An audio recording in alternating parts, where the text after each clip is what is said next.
27 अगस्त 2013 मुजफ्फरनगर के कवाल में हिंसा की पहली चिंगारी भड़की थी। इसके बाद सुलग उठा था मुजफ्फरनगर। संजीव बालियान जो है, ये मुजफ्फरनगर वाले, इन्होंने सिगड़ा गांव के पास ही नगल वगल पड़े, वहाँ स्कूल है। पाकिस्तान के 2 लड़के को पीट रहे थे, वो पाकिस्तान की। वहाँ युवाओं को इकट्ठा करके वो वीडियो दिखा के उनके अंदर भरी है कि ये तुम्हें ऐसे कर देंगे, ऐसे कर देंगे। तो ये सब प्लानिंग हुई वहाँ पे। झूठा वीडियो क्लिपिंग जो है वो एक अपलोड किया गया था।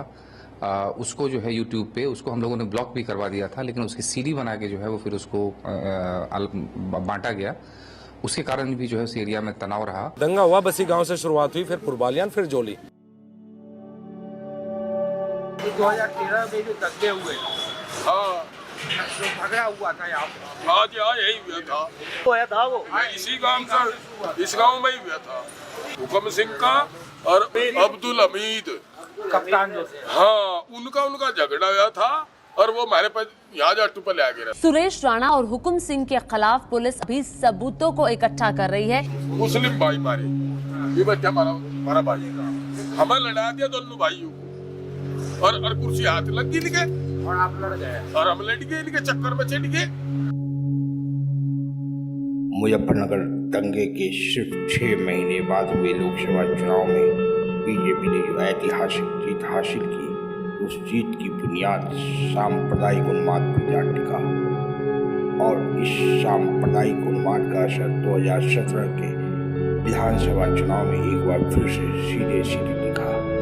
जैसे जैसे चुनाव नजदीक आ रहे हैं, नेताओं के बोल बिगड़ते जा रहे हैं। अभी हम आपको बीजेपी के 3 नेताओं की बात सुनाने जा रहे हैं। एक है बीजेपी के विवादास्पद नेता सुरेश राणा, दूसरे हैं कृषि राज्य मंत्री संजीव बालियान। रुझानों में 250 सीटों पर बहुत बड़ी बढ़त के साथ बीजेपी नंबर 1 पर। हमने पहले भी कहा था कि भारतीय जनता पार्टी की सरकार आएगी, और मैं जनता का अभिवादन करता हूं कि उन्होंने आदरणीय अमित शाह जी के नेतृत्व में, आदरणीय मोदी जी के नेतृत्व में उत्तर प्रदेश को पूर्ण बहुमत की जो है भारतीय जनता पार्टी को सरकार दी है।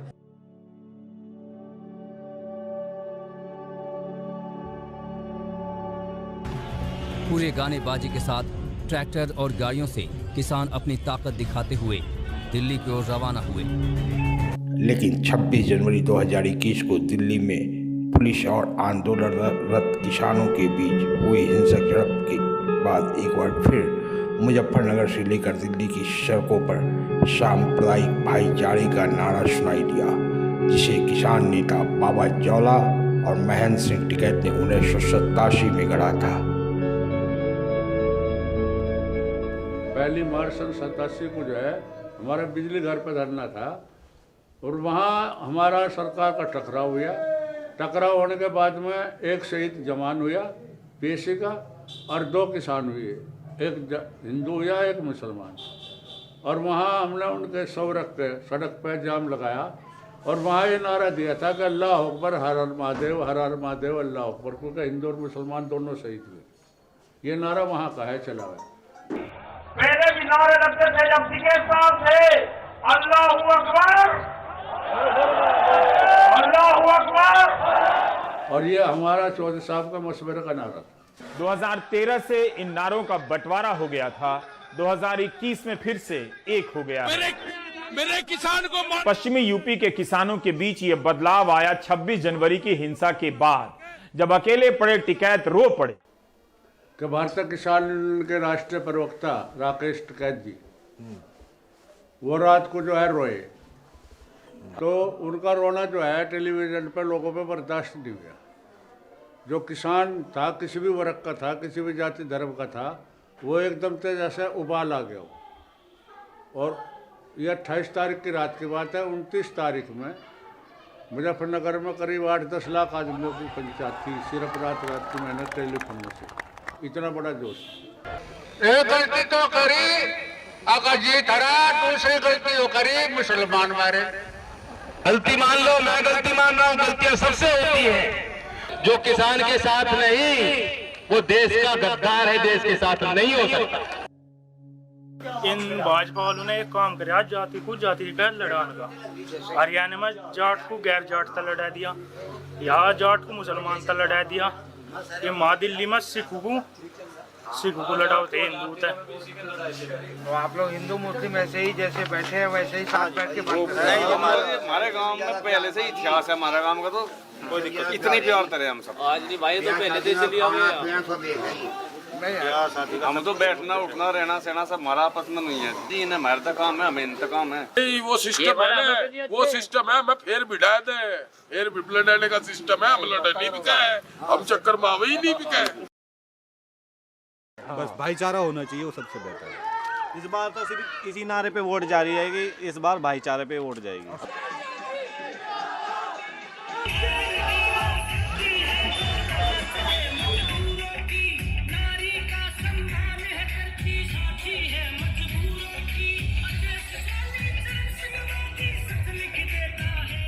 मेरे पापा जी प्रत्याशी गठबंधन से राजपाल बालियान चुनाव लड़ रहे हैं, गठबंधन से उनका बेटा अनिल भाई। भाईचारा बरकरार रहेगा। भाईचारा हमेशा के लिए, ये तो और मजबूत हुआ है भाईचारा, और हमेशा और मजबूत।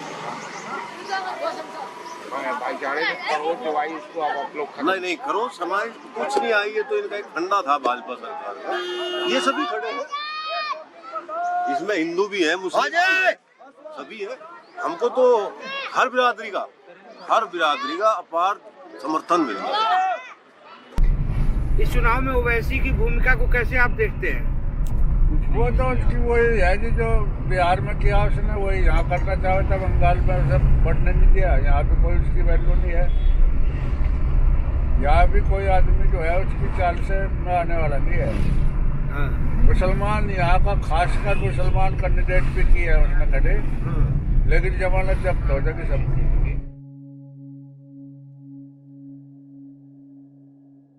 अब तो अयोध्या में भगवान राम का भव्य मंदिर के निर्माण का कार्य भी प्रारंभ हो चुका है। बाबा हमारा तो, हम तो किसान हैं, हम तो अपने खेत में है, हमारा तो राम मंदिर है। हम मंदिर में कहा जाएंगे जब हम खेत में कुमाना दुनिया का भला करना। कौन सा गांव है? ये गांव भैंसवाड़ है। इस देश का दुर्भाग्य है ये, बस मंदिर मस्जिद गुरुद्वारा। मेरा विचार तो ये है कि मैं उमेश मलिक को 30 वोट पहले जो मेरे विचारों का खरा नहीं उतरा, इसलिए मैं मेरी एक बात बता दो आप, ठीक है, आप हिंदू में मुसलमान, रोटी की कोई जात हो, बेरोजगारी की कोई जात होती है, कोई धर्म होता है बेरोजगारी का? चावल का कोई धर्म नहीं होता, रोटी का कोई धर्म नहीं होता। मैं भूखा मर रहा, कोई पड़ोस वाला ही तो मेरी मदद करेगा, कि वो राम मंदिर मेरी मदद करेगा। धार्मिक उसमें नहीं पढ़ना जी, धार्मिक उसमें पढ़ हम वोट गिरे लगे तो फिर तुम्हारा तो नाश ही हो लगा। देश में उन्नति की और जरूरत है, काफी कुछ कमी है यहाँ पे, सबसे ज्यादा एजुकेशन की कमी है और बेरोजगारी, काफी कुछ लड़के बेरोजगार हो गए हैं और भी काफी कुछ विकास के लिए जरूरी है। जाट है, जाट की तरफ है, जाट नहीं है, मोदी की तरफ नहीं है। जैसे आप दिल्ली पुलिस में काम करते हैं तो गांव के अंदर क्या माहौल है? गांव में तो लोकदल का माहौल है जी। हाँ, लोकदल का माहौल है जी गाँव में। यहाँ के कैंडिडेट हैं, हाँ 50% वोटिंग हो गई। हाँ 50 से ऊपर जाली वोट। अब तो खतरे की घंटी है वो आप तो क्या आप जीत रहे हैं? हाँ, या चुनाव हार रहे हैं? जीत रहे हैं। जिस किसान आंदोलन के आश्रय भाईचारा का नारा पश्चिमी उत्तर प्रदेश के गांव में पहुंचा, उसका असर अन्य कुछ क्षेत्रों के अलावा शामली, थाना भवन तथा बुढ़ाना के चुनावी परिणाम में भी साफ साफ दिखा।